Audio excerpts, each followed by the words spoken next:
Yeah, welcome to my talk on the impact of intraoperative OCT on glaucoma surgery.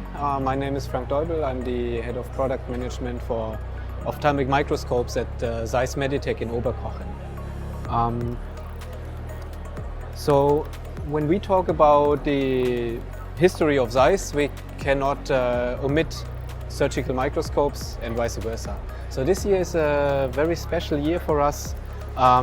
It's now 70 years since we launched the first optical microscope for surgery, which was in 1950, the ZEISS OPMI-1.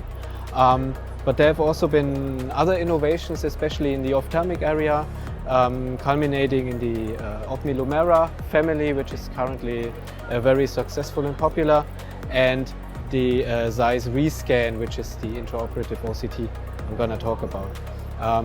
Recently we also launched the ZEISS ARTEVO 800, the first digital microscope, along with a couple of other digital innovations. So since this is an industry presentation, you have to bear with some company advertisement and also some product information, but we will come to some interesting content in the end, I can assure you. So the ZEISS ARTEVO 800 is our first digital microscope. So the first digital microscope in the industry, combining proven and tested ZEISS optics and digital visualization. So we have very high-end video cameras bringing the signal to a 3D 4K monitor, which is basically ideal for teaching and also visualizing fine details at high magnifications. ZEISS has quite some experience in optical and fine technology. It's more than 177 years. So let me just deep dive on a couple of ARTEVO features. Of course, we have the digital optics, which is let's say 4K 3-chip cameras that are very light sensitive, that can use very low amount of light with high resolution and with a very natural impression of colors.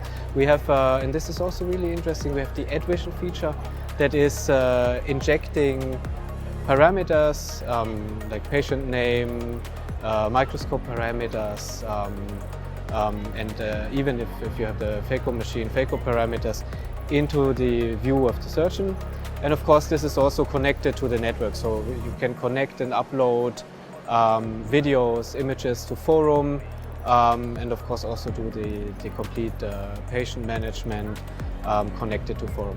And another very special feature is the so-called hybrid mode. The hybrid mode allows you to switch back and forth between conventional visualization during normal oculars, as most people are used to, and a fully digital visualization that brings most light to the cameras and then can reduce the amount of the light intensity drastically. So, for example, normal cataract surgeries can be conducted at around, let's say, 10% of xenon light intensity and even less, which is very good for the patient size. It's you decrease the amount of phototoxicity.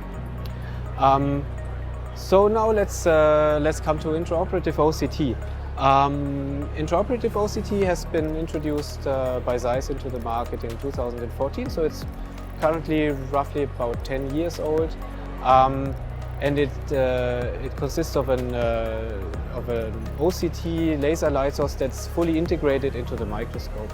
So basically the microscope is enhanced with details that come from the OCT, and it's available in two configurations. One is the Rescan 700, that is the conventional microscope where the OCT augmentation is taking place in the eyepiece, and the ARTEVO 800 where the OCT augmentation is taking place on the large 4K 3D screen.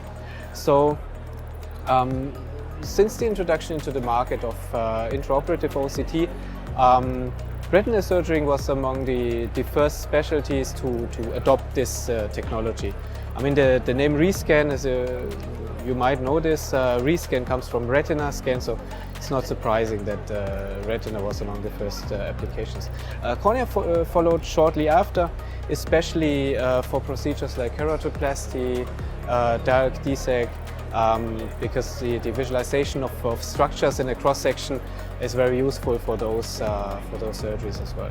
And glaucoma surgery is actually starting to catch up recently, especially due to procedures like trabeculectomy, but also mixed procedures and especially implantations of stents and shunts.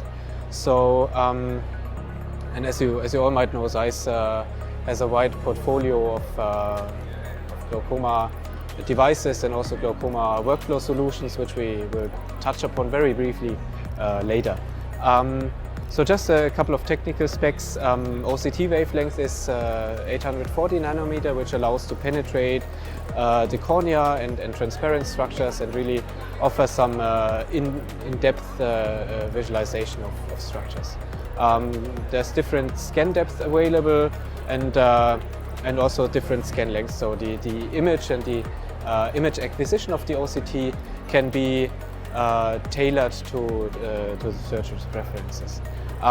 So now, because since this is an industry talk, it's always a little difficult to speak about clinical cases and clinical evidence. So what I did is doing a literature review and giving some, let's say, some extract out of those publications, just to highlight a couple of use cases for intraoperative OCT.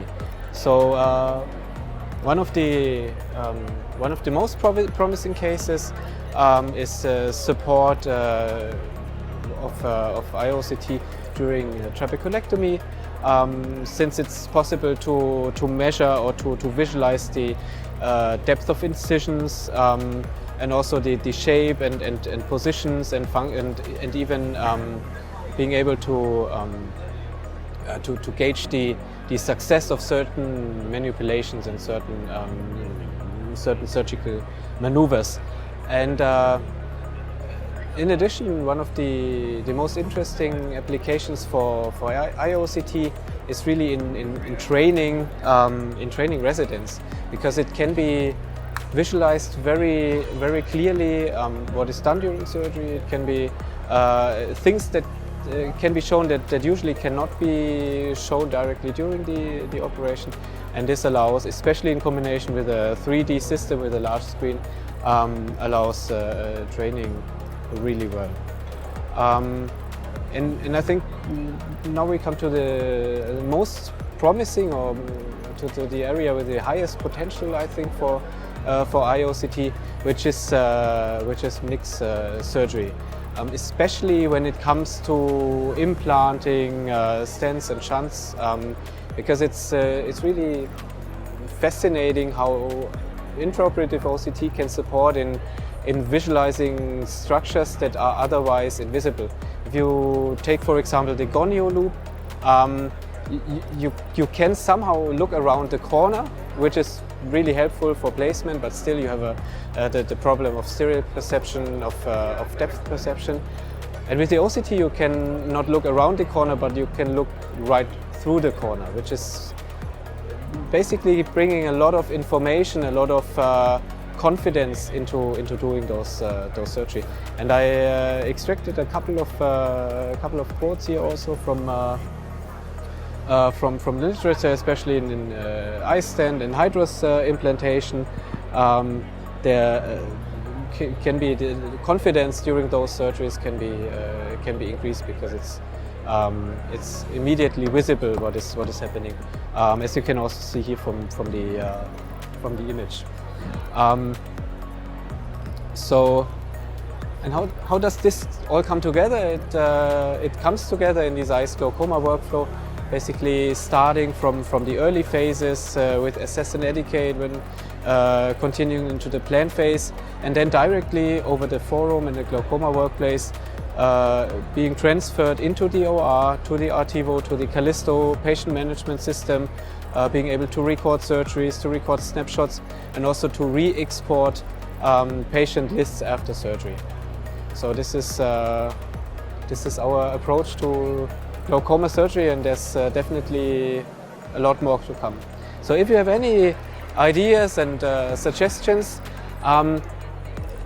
one thing during this literature search, it struck me how few publications on use of intraoperative OCT for glaucoma are around. So I think if you have any ideas or proposals for good studies and collaborations, it would be an honor to get in contact and to see what we can make possible. My contact details can be found on the slide.